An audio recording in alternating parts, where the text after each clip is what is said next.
আসন্ন ত্রয়োদশ জাতীয় সংসদ নির্বাচন উপলক্ষে শুরু হয়েছে জোর প্রস্তুতি। আর এই নির্বাচনকে সামনে রেখেই দফায় দফায় নির্বাচন সংশ্লিষ্টদের সঙ্গে বৈঠক করছেন অন্তর্বর্তী সরকারের প্রধান উপদেষ্টা ড মোহাম্মদ ইউনূস।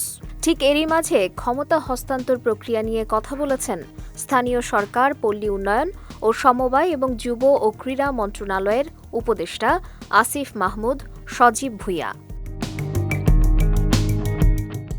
সোমবার রাতে সামাজিক মাধ্যমে নিজের ভেরিফাইড ফেসবুক আইডিতে এক স্ট্যাটাসে উপদেষ্টা আসিফ মাহমুদ সজীব ভুঁইয়া লিখেন, একমাত্র গণতান্ত্রিক প্রক্রিয়াই দায়িত্ব হস্তান্তর হবে। ক্ষমতায় যেই আসুক, অন্য কোনো উপায়ে ক্ষমতা দখলের ফন্দি ফিকির ৫ আগস্টের মতোই প্রতিরোধের মুখে পড়বে।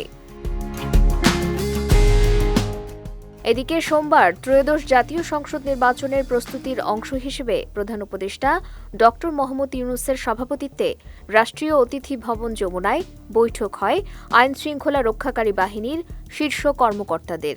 বৈঠকে নির্বাচনের সময় মাঠে ৬০,০০০ সেনাবাহিনী, সেপ্টেম্বর থেকে নভেম্বরের মধ্যে ১.৫ লাখ পুলিশ সদস্যকে নির্বাচন বিষয়ক বিশেষ প্রশিক্ষণ, গুজব ও ভুয়া তথ্য রোধে ন্যাশনাল ইনফরমেশন সেন্টার গঠন করার সিদ্ধান্ত নেওয়া হয়।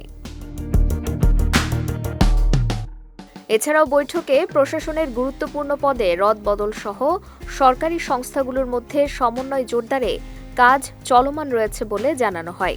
বৈঠক শেষে প্রধান উপদেষ্টার প্রেস সচিব শফিকুল আলম এবং উপ প্রেস সচিব আবুল কালাম আজাদ মজুমদার এসব তথ্য জানান। সঞ্জিদা আজিজ, বিজয় টিভি, নিউজ ডেস্ক।